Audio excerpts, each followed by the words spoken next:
What's up, guys? I got my guy Tekel here. What's going on? What's up, man? Thanks for coming into Austin. I know you have a lot of people watch this and get to talk about what you do. Your business is mostly built on social media, but dude, thanks for being here. Thanks for having me. First, we'll start with this. We always start with this. I am 29 years old, and I look older than you do. How old are you? I just turned 42, November 26th. That's crazy. Cool. And you've been doing insurance for what, 3 years now? No, two years. Just Okay, 2 years. got it. So, how did you find the insurance business, and what were you doing before this? So before, I was working at an HVAC plant. Okay. It was okay money. Yeah. But it wasn't really rewarding. This was at the time when I was doing life insurance part time. So you've been licensed. Yeah, I was licensed, so I was doing it part time, here and there, writing a policy, here and there, helping my friends, family, and just people around. My network. Yeah. But I was passionate about it. I liked it. I was feeling like I was being a part of people's success story. How long you been licensed? Just 2 years? 2 years. Just Okay, 2 got it. years. So you got licensed, started with us. Okay, Yeah. got it. But the way I found it was, I was really interested in getting into the life insurance because I had been to several funerals where people didn't have the stuff together. And, like a lot of times that splits up families. Yeah. And I was like, I said, man, I probably need to get into this so I can help prevent this from happening. And I was just joking around. I said, man, I told one of my leads at my job, I was like, I think I want to sell life insurance. Yeah. And when I heard about the IUL and all the stuff that you can do with life insurance, I asked my brother, Munt, about does he know anybody that does it? Mm-hmm. And he ended up mentioning Ralph Watkins. And so he linked us up. And so I called him. I was like, hey, man, what I got to do to get into this? And he told me all the stuff I had to do. 2 weeks later, I got my license. And then I made $13K like first month helping a lot of families. Like I was like, man, I get to make pretty good money and get to do something I actually enjoy doing. Yeah. So How do you beat that, right? you can't beat it. So HVAC plant, how long did you do that for before you were? I was always in management. I was jumping around different industries. I spent most of my time in management in the automotive industry. Yeah. So Got it. But yeah, I just changed over from being in management from the automotive industry to Like HVAC. sales for automotive or just managing? Just managing manufacturing? like different departments as far as the manufacturing part. Got it. Like assembly. And then I remember we talked before about this. Like you said, you've been saving money for a while. Like Yeah. when you jumped into insurance, you had a good amount of money saved up Yeah. because you've been really financially, Yeah. savvy for a long time. And I think like that goes along with how you do this business because you talk to all your clients about finances and how they should think about money. Yeah. Like how do you tie that in when you're because most your business you're not calling leads necessarily. You're No. educating people. So can you go through like how you find your clients and kind of how the process goes? Like you even mentioned right before we got on here, like you have them come into your office and you make it feel like they're at their house. Like you give them, give them a drink, refreshments, like whatever. So like what's the process look like? So like I've got insurance with other people and it feels like a bank. It doesn't Yeah. feel personal. You're there to handle business. You don't feel at home.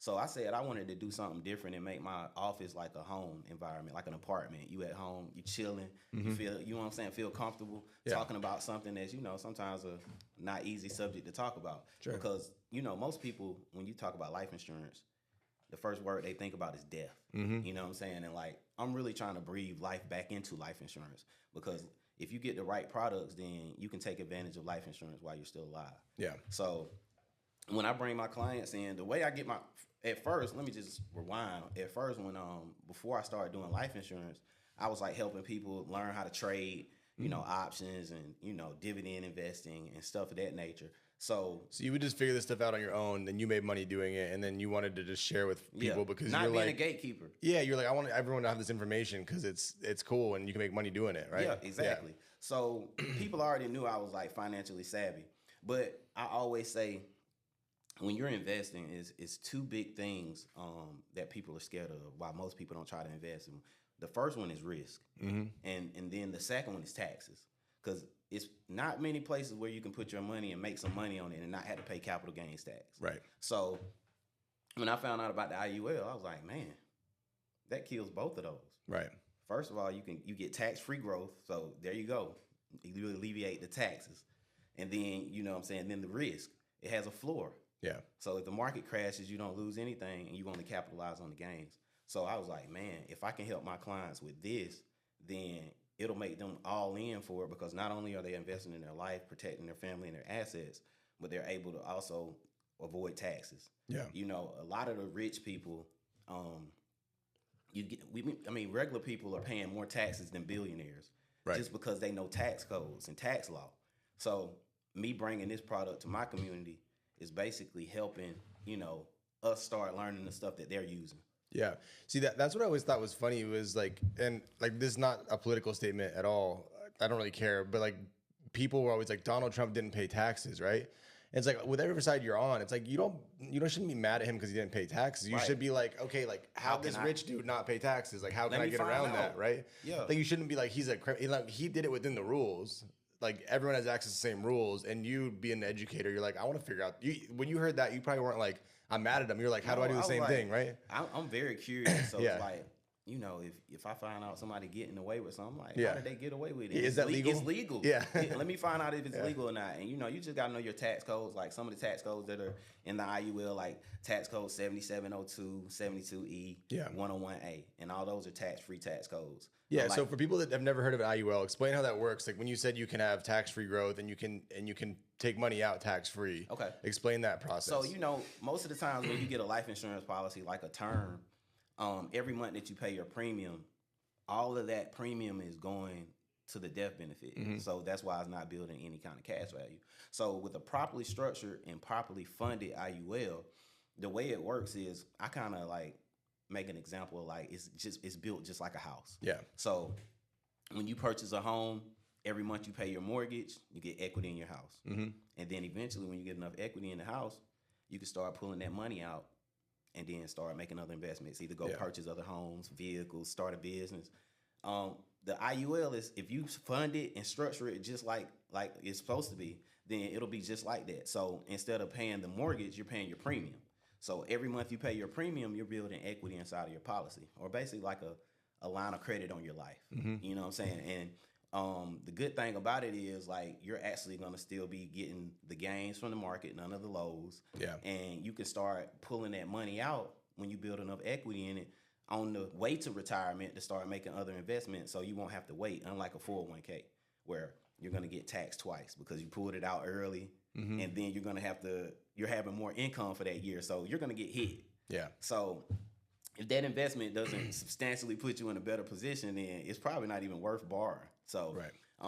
I guess one part that people don't talk about with IUL too is they talk about the pull the money out tax free, but the other thing is, like, if you have an emergency that comes up, right? Say you're 50, right, and you can't take money out of your 401k until you're 59 and a half. Mm-hmm. You need to borrow money out. Like, if you have an IUL, you could take that money and you could put it back. Yeah. If you take it out of your 401k, you're paying the penalty and the taxes on it, right? Yeah. So it's like, even if you don't intend using the money for income because you have plenty of other income, like having that emergency bank there to make sure that you don't have to use money that you're gonna get taxed on, and because you lose, like, say you had to take out $100,000, dude, you're paying probably you're probably paying 20% taxes on that, and then 38%, and then what's the fee on that, or the penalty? You have to pay another 10%. Yep. So you're $100,000 to get $60,000 out. You're losing $40,000, right? Right. IUL, you take the money out, you pay it back when you're done with it if you want to pay it back, or you don't pay it back, right? And the good thing about that too is, like, the way the strategies work is, like, if the market is performing like it's been historically performing, mm-hmm. like at like a 10% interest rate, 8 to 10%, and the insurance companies only charge you 4.5 to 5% interest on the money, you're still making interest on your money while you're borrowing it. Yeah. Because I always ask people, I say, would you rather borrow money and pay interest on it, or would you rather borrow money and make interest on it? Yeah, make interest. Like, make yourself your own bank, because a lot of the banks, they have a lot of money invested in BOLI, bank-owned life insurance. Yeah. Because it's a great investment. They take our money and go purchase BOLI. Yeah. They are only going to give us on a traditional savings account less than 1%. Right. Let's just say the market doing 9%. They get the spread. Yeah. We can take them out of the equation if we go get our own life insurance and take advantage of all that interest that we could be getting. Yeah. The other thing you mentioned too is like the 0% floor thing, right? Yeah. And I think, and I'd like you to talk about this a little bit because you're super good at educating people, but I think a lot of people don't realize, if say you have $100,000, right, and the market goes down 10%, then you have $90,000. Yep. If it goes back up 10%, you're not at 100,000. You're at 98,000. Yeah. Right. Yeah. So I think people don't think about, if when you lose money to gain back, you have to gain more than what you lost, right? Yeah. Here's a good example. I did my deal with Integrity. I sold my business in 2021. and I got paid in August 2021, and then I put the money in the market around August 2021. That was like the peak of the market, and then it dropped for a little bit, and then it went back up, and it's gone back past that. Yeah. But the money I put in there didn't pass it until it was way back above because it dropped straight away, and it takes a lot to get that money back. So can you explain to everyone watching this, like, why the 0% floor is such a big deal when you're trying to grow wealth, essentially? Yeah, because you're never gonna take a hit on your principal. Yeah. It's always gonna be compounding on your bar. After that bar is set, and then you're gonna also get realized gains instead of unrealized. Because in the market, your money is just up and down, up and down. You could have 100 today, 95 tomorrow, 105 the next day. It's never a realized gain yet. So like from point to point in the IUL, after they credit your account, that interest rate, that's your new bar. Yeah. So even if the market crashes that very next day, your principal's still protected. So if I get on December 4th, which is today, then next December 4th, they lock it in based on what happened between the 2 dates, right? Yeah. And it doesn't make any big difference. So if it crashed the very next day, you already got your realized gain. So that's your new bar. So like the last year, let's say, has been, if I'm digging into low, but it's been up like 20% the last year. So you would get, if your cap on your IUL was, 10%, you would get 10%. Yep. And it'd be locked in from December 4th to December 4th. Yep, just like that. And you won't have to worry about watching the market, because a lot of people like always try to time the market. Yeah. This is a way that you don't have to do that. Everybody's looking at their portfolios every day like, oh man, what's going on? You don't have to worry about what's going on in the news. Yeah, so. and no one really gets, like, you've spent a lot of time looking at the market and investing in options and equities and stuff. Like, no one really gets rich timing the market, right? No. I read it's called Old Charlie's Almanac. It's Charlie Munger's autobiography. It was really good, but basically he talked about like their whole strategy was they bought Warren Buffett and Charlie Munger bought a few stocks that they thought were really good companies and kept them forever. So people try to like time stuff. It doesn't really work like that, right? I want you to talk about that, but can you explain also when you're talking to your clients? I'm sure you don't tell them to only have an IUL. Like, how do you help them set up a well-rounded financial plan? So basically, when I get with my clients, when they want to fund it a certain way, I always ask them. I say, the good thing about the IUL is you get to pick your premium.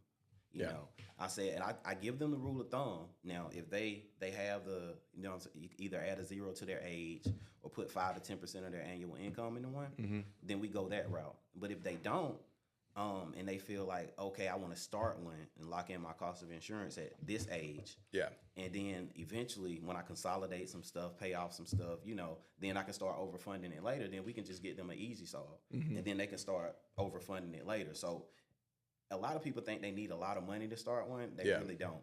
So if they want to go ahead and start one, lock their cost of insurance in, I just say, hey, look, you got $75 a month. Let's go ahead and get you one with a nice death benefit, so you can have the option to start overfunding later, so you won't turn it into a MEG. Right. But what I do is I always ask people like, hey, how much money do you typically save a month?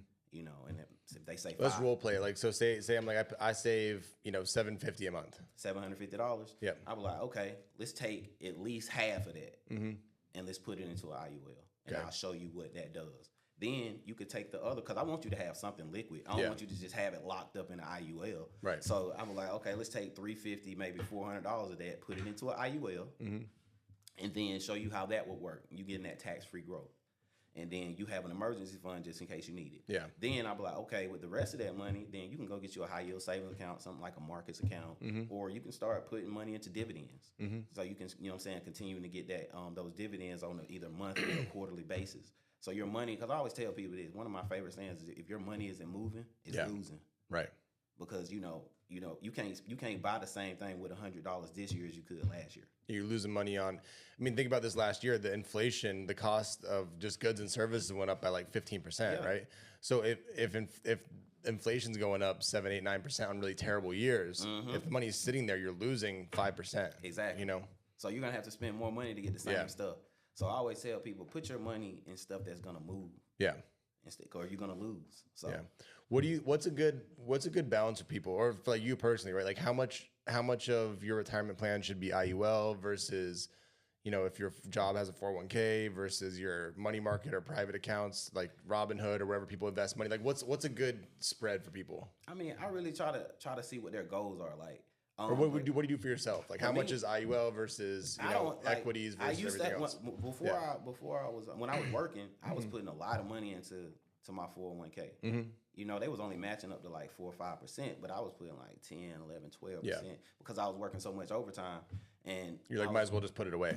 Might as well put it away, girl. They're gonna tax me on it anyway. Yeah. So, but I always tell people if they're gonna keep a 401k, at least just go to the max. Yeah. They're gonna match you. It's free money. If it's 4%, they're gonna match you. Okay, go ahead and do that. Yeah. But if you were planning on putting anything over that in there, put it in the IUL. Yeah, because the only thing better than tax-free money is free money. Exactly. Yeah.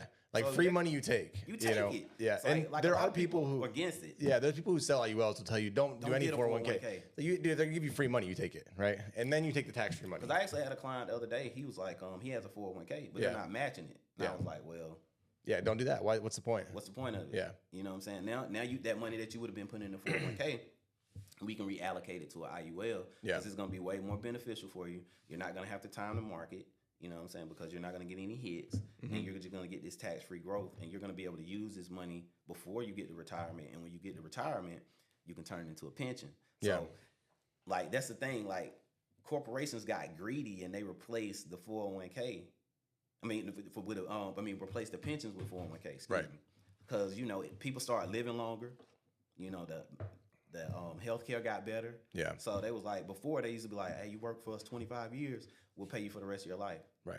And now people are living 30, 40, 50 years after they start working. They was like, oh, man, we can't afford this. Yeah. So now, you know what I'm saying, they put it in 401ks because that's contribution based. Yeah.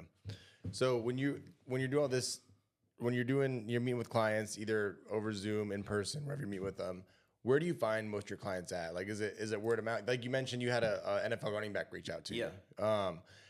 You have people that reach out to you from social media. Where do you get most of your clients? Because you sell 50, 60 grand a month. Yeah. So you're selling a lot of policies. Yeah.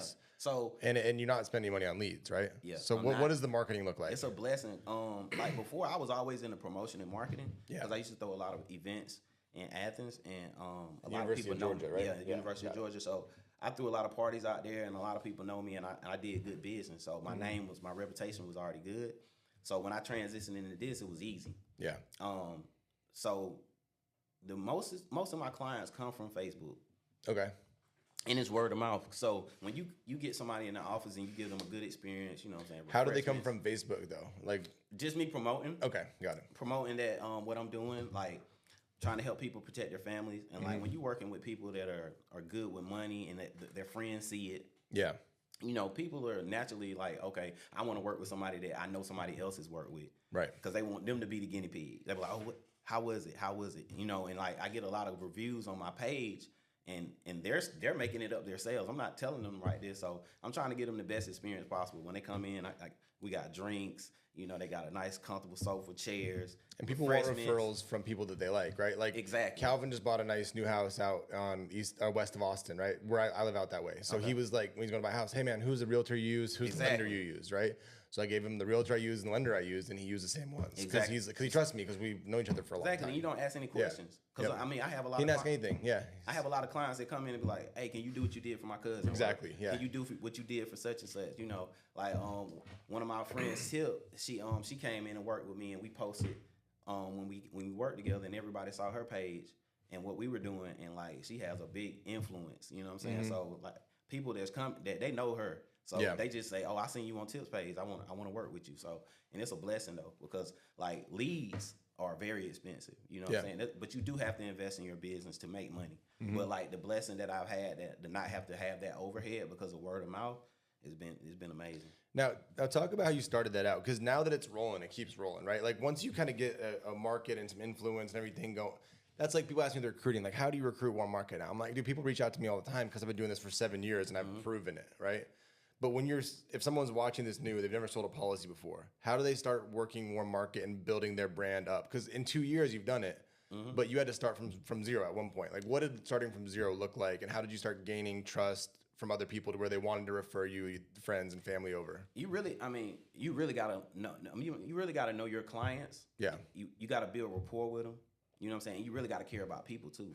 So when you're going through the appointments, like it's not transactional. I'm sure the whole time you're intentionally, maybe you can even role play it, but I'm sure you're going like, hey man, you got brothers, sisters, aunts, uncles in town, you got kids. Yeah. You're asking all these questions about them because you want to get to know them, but also so you can know who you can get referrals from, right? Exactly. Yeah. So when you think about it, nobody's not attached to nobody. Yeah. So when you got one person in there, they're either a mother, a sister, they got a brother, they got somebody attached to them.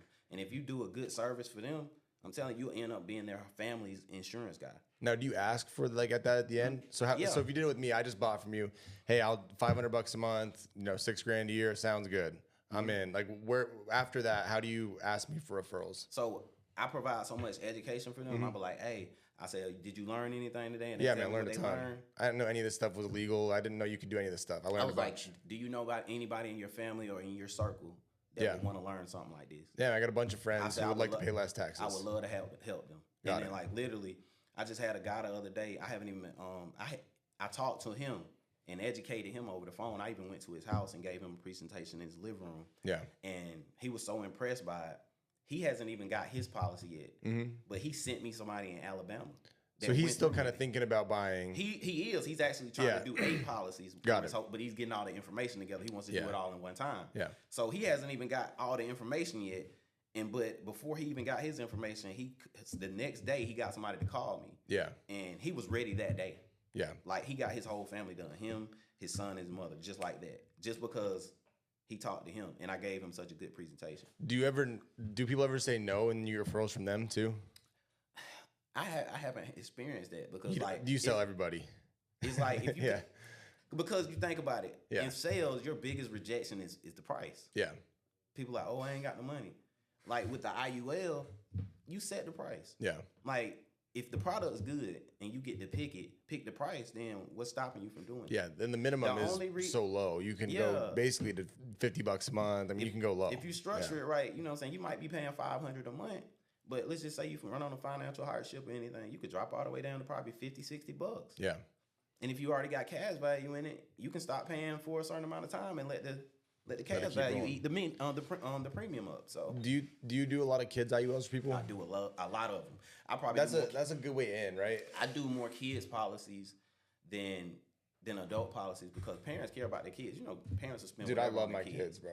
You want your kids to not have to work as hard as you, and literally this one thing. Look at this, dude. This on the background of my phone.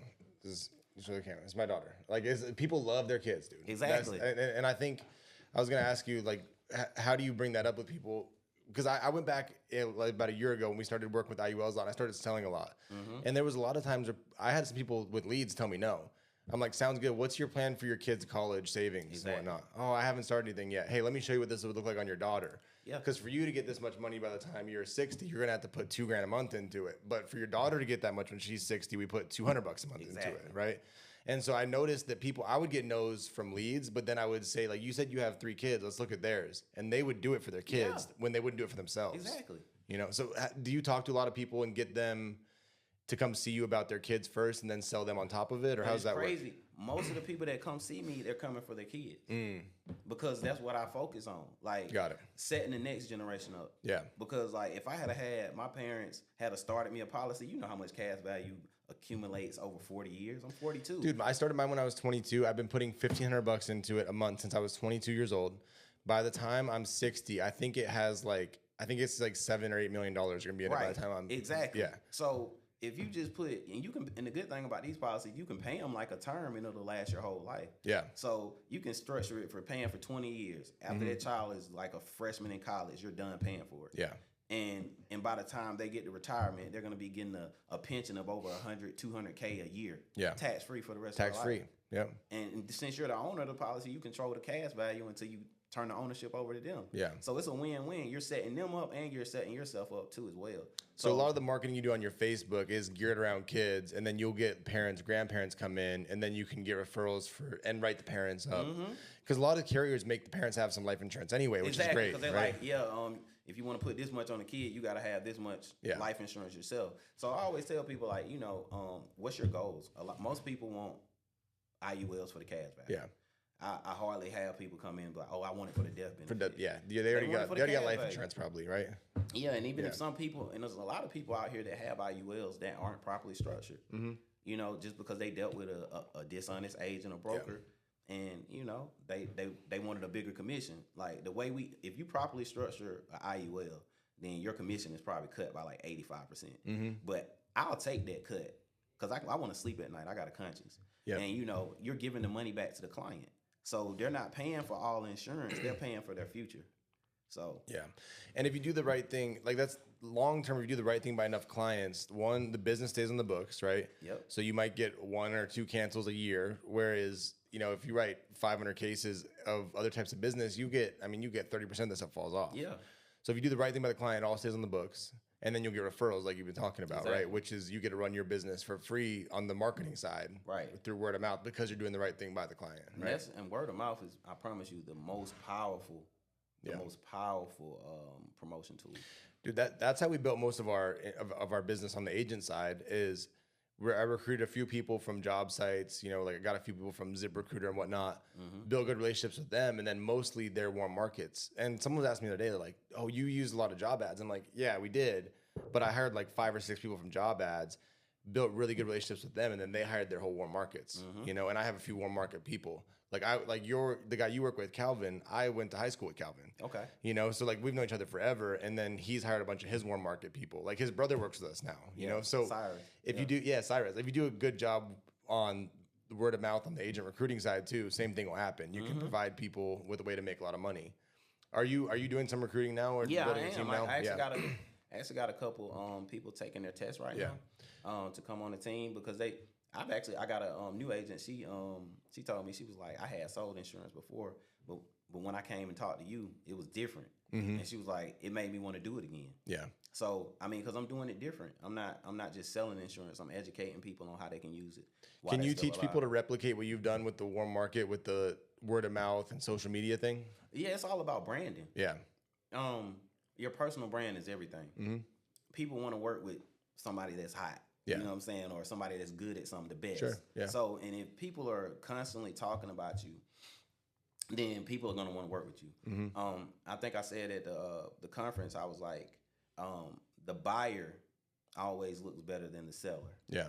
So we could have the same amount of Facebook friends, the same exact friends. But let's just say a car. Yeah. You know, if I sold you the car and you bought the car, okay, we post the same exact picture. Which one's gonna get more engagement? Buyer. Yeah. Exactly. Everyone likes buying stuff. Everybody likes buying and no one likes being sold stuff. Exactly. Yeah. You're gonna be happy about buying it. I'm gonna be happy about selling it. But that's why I said, no matter how good you look promoting your business, you'll never look better than your clients promoting it. So that's why I always get my clients to take a picture, and it's all about the branding. When somebody do you have them post and tag you in it, or do you post? They post. And tag you, then I repost. Got it. I'm not posting them first. I let them post me and say what they want to say about me, and then I piggyback off of it and just really appreciate them for doing that for me. Yeah. And then also another thing to do too is like I get them to invite their friends to my business page. So it's like, you know, if I say, if you don't mind, you know what I'm saying, you invite some people to my business page. One click of a button, you can invite 1,000 people to your business page. So a lot of people get uncomfortable asking people for stuff like that, right? Like, have you just never cared, or did you learn through promoting not to care? Yeah, or I don't care because like it's like. Have you never cared though, or did you used to care when you were younger? I never cared because it's like if you know you're providing a good service, and they're getting benefit from it, they're not gonna care. Yeah. They're going to want you to win because you're trying to help them win. Right. So as long as you feel good about your selling, why do you care? Because I think if you're confident in your product. Yeah. Would you agree a lot of people are uncomfortable to ask for referrals and ask people to like their... Why do you think they're so uncomfortable? Just because it's not normal in society? Maybe not. Maybe they're not as confident with or they know the product perfectly. Yeah. If they knew exactly what this product does, if it's properly structured and properly funded, then they wouldn't care. Yeah. You know? And they're gonna want to spread the word as further as they can to as many people as they can. Yeah. So I'm like, people need to know about this. Yeah. You know, because only like 35% of the population qualify to get one. So how many people do you think know about it? Right. So this is helping them put the word out and helping their friends, family, loved ones, and their people in their circle. So I've never hesitated to ask people like, "Hey man, you know anybody else that would?" And they were like, "Oh yeah, I think I know." They're so excited about it. Yeah. I probably won't even have to tell them to do it, and they're gonna call. I literally had a client leave my office an hour later. He called me and said, "Hey, I got somebody beside me want to talk to you." Yeah. And he booked an appointment because if you give them value and empower them with education, then they're gonna talk about it, and they become we dang near become business partners. Yeah. They're like out there spreading the word for me. Like I said, word of mouth is powerful. Yeah, so you get them excited, you educate them, make them feel good about what they did, ask for referrals for sure, but you make it to where they want to give you referrals because you've done such a good service for them. Exactly. Do you think that working as a promoter for a while helped you with the skill set? What was that like? It was in Athens, Georgia. So you said it was a lot of UGA, the locals, like all the surrounding. What was that whole thing like? And like, what are some of the coolest experiences you had doing that? Man, like booking a lot of artists, like working them with Greg Street on V103, Little Bankhead, knowing all the up and coming artists before they got huge. Yeah. And just being in the mix, like, just being around thousands of people every week. Well, so what's the biggest artist you booked before they got big? Probably Future. Got it. What year was that? Oh man, I forgot what year it was. But I know back. we did like Future, Waka Flocka, really before they got huge. Now, so that was before they got real big. How did you find those guys to book them? Like you just heard from a friend, from connections. Like just like as long as you know their booking managers, and you have that deposit, they coming. Yeah. They won't perform unless you give them the back end, but but as long as you got the deposit to get them to come to your location, then they're coming. Now, that's gonna be stressful, right? Like putting on those events, and because I'm sure the artists, I've heard they show up late and sometimes drunk and high and a mess, and like you got to get them on stage and what's it like managing that stress of putting on a big event like that hinges on a big name coming and it's your reputation, right? Like, is it hard to spin all those plates in that business? And did you like it when you were doing it? I loved it because it kept getting bigger. I gradually grew because do you still do some of that or no? Not really, no. Yeah. So. But like we gradually grow because me and my friends, we came up with like the Polo Boys. Yeah. And then we was doing house parties. Yeah. So we had this big townhouse. So we used to throw a lot of house parties. And I was like, man, we messing up our crib. We're not gonna get our we're not gonna get our deposit back with all these people in our crib like this. So I said, man, we need to go to the club. Like throw a party at the club. And then we started throwing parties at the club, and they ended up being successful, and they kept getting bigger and bigger and bigger, and I just grow with it and adapt to it. And then like now, it's just like I'm not promoting parties. I'm promoting something way more important. Way more important. Yeah, now you can feel a lot better about promoting this because you're promoting something people do for their families, right? I have a uncle who owns a bunch of restaurants and clubs in Detroit. Okay. And he's selling a lot of them. He's 60. He's older now. He's like, I'm just so tired, dude. That's such an exhausting thing to do.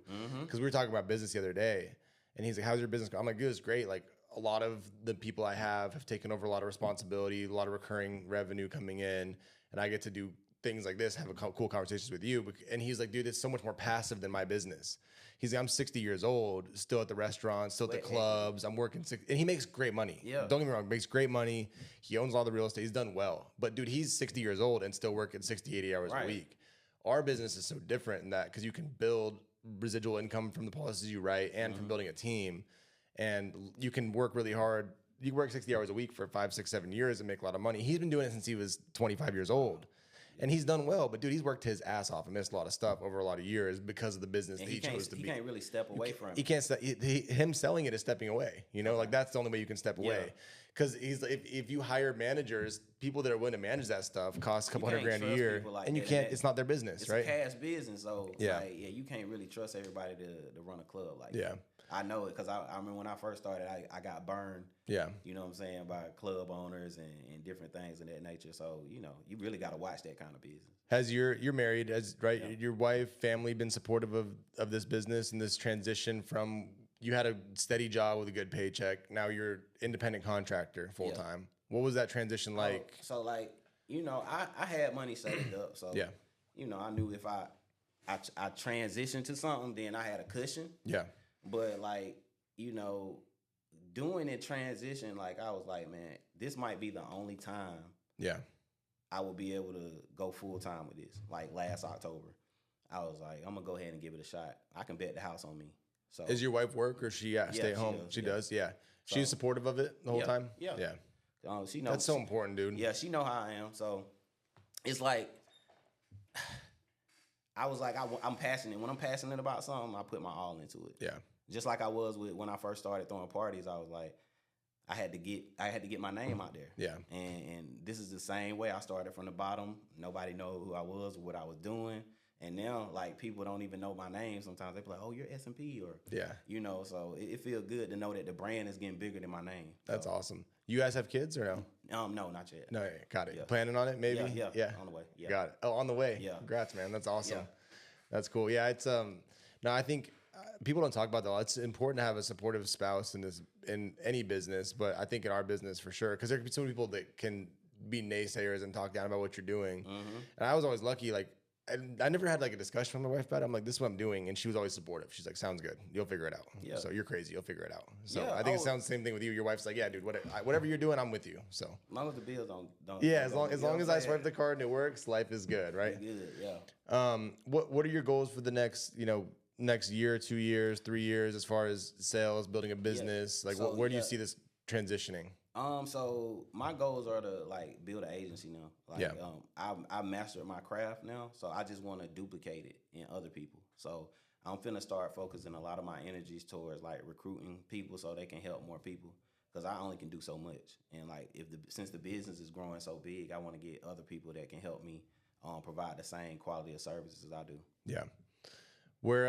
How many agents do you want to have on your team? Or if people are watching this and want to work with you, like, are you looking to just recruit everybody? Are you looking for certain people that would fit kind of within? Yeah, I'm looking for certain people. Yeah. What are the attributes you're looking for if someone's like, hey, I want to work with them? What do you somebody for? Somebody that really care about people. Yeah. Somebody that's passionate, goals driven, and that's gonna do what other people won't do. Yeah. Like, I always say I'm not special. You know what I'm saying? To being successful in a year done changed my whole life. Mm-hmm. And like, I was like, it's not because I'm special or super smart or nothing like that. It was like, because I do the stuff that most people won't do. I work 7 days a week. Mm-hmm. I come in the office early. I make appointments out of my office hours to meet with people. And like, you just got to do the stuff that most people won't do. Mm-hmm. And if you do that, you're going to be ahead of everybody. Yeah. So, and that's the only reason why, and God, he gave me, favor to be able to do this. Because I was like, I prayed about it. Yeah. And he's been constantly blessing me to be able to do what I like to do for a living. Yeah, I think what you just said is the best attribute you can have as independent contractor. That's what I always thought about when I was building the business. So I'm like, okay, most people, whatever you're doing, dude, like, we're running an appointment late, talking to an agent on a Sunday when you don't feel like it, Sunday morning, 8:00, the agent's calling you, you're like, Sunday morning at 8:00, bro, for real? Yeah. But like, whenever this stuff comes up where you don't feel like doing it, my mindset was always like, I bet all my people that are competing with me don't feel like doing this crap either. Right. So if I do it, I'm a little bit ahead. And you start stacking those little tiny wins, you'd be so far ahead of people by doing stuff that no one else wants to do. Like, I call it Separation Sunday. Separation Sunday. Yeah, dude, you don't feel good? Hey, someone else don't feel good either. Why don't you get up and do it? You working on Sundays, I'm telling you, 90, 95, 99%, maybe 99% of the people aren't working on Sunday. No, they're watching football all day long. They're getting drunk and happy. Yeah, you're in the office. I'm in the office working. You're like, why don't you come into my office? I'll put the game on for you and sell you a policy. I can do it. Yeah. You know what I'm saying? We can do it. We can have a couple shots, get the business done. Don't get too drunk so you'll know your information. You can drink after the policy. Yeah, drink after the policy. We'll toast to it. But like, I'm working on Sundays. Yeah. I'm working on Saturdays. You know what I'm saying? People don't want to work on those days. Those are like the usually the days where they chill and relax. Yeah. But those are the days that I'm in the office. And you got to think about it. If a lot of people are chilling and relaxing on Sundays, that means they have time to come see me. Mm-hmm. So that's why I take advantage of those days, because sometimes people working Monday through Friday and they're too tired to handle any kind of business. So I make sure that I'm available at all times. Yeah. So, I think I think a lot of people now with social media and everything, where it's like it seems like there's this get rich quick like mentality in the world, right? Yeah. And I was raised by a super old school guy. Like, he still works super hard. He wakes up at 5 a.m. every day. He's a doctor. He leaves at 6:30, go to the office. He gets home at 5, 6 at night. He works on Saturdays. Like, I was raised by that. And he drives like a 2013 Ford F-150. I was raised by an old school guy, And so like, I've always looked at it like that. Like, if you want to make a lot of money, you got to work really hard. Yeah. Like, there's no get rich quick scheme. Like, it's not. Like, everyone's like, nobody's I want to buy crypto, this, like, dude, just like all that stuff. It's fine. You might get lucky, but you're not gonna win long term. And then I think they use same thing where it's like, dude, the hard work is the only guaranteed thing. That like the good example of that I think is like before we started this, we were talking about college football. Mm-hmm. I went to University of Colorado. Where Deion Sanders coming to our convention, right? Yeah, right. He's a good example. He's a flashy guy, but he is an old school guy. Yeah, he's all about the work. And I was watching something yesterday. Someone sent it to me. One of my friends that played ball at CU with me sent me something. And they asked him like, "Hey, are Travis Hunter and Shedeur Sanders playing in the bowl game?" He's like, "Yeah, we got another game left. Why would they not play? Why would they not play?" And he's like, my point is if they don't play and we get blown out in that game, it sets a bad precedent for next season, right? Mm-hmm. And I think you're the same way. You're like, if I take Sunday off and dick around all day, what sort of standard do I set for myself, right? After I get the word, then I'm open. I tell them, I said, after I'm done getting the word, then I'm open. Like if it's after 1 o'clock, 2 o'clock, we can get together. Yeah, I'm gonna do what I need to do. So, but like the fact that I'm open on Sunday, I don't see a lot of people working on Sundays. Yeah. Hey, you can only control what you can control, right? Which is you work hard, have a good attitude, care about people, and let the chips fall where they may. That's it. But if you stack the chips in your favor, you're going to win, and you're winning at a high level because of that. Yeah. So. Yeah, it's a blessing. Awesome, man. Well, hey, dude, thank you for doing this with me. It's been a lot of fun. I can't believe we just went for 45 minutes. It was a blast, but I appreciate you, brother. Appreciate it. My man. All right.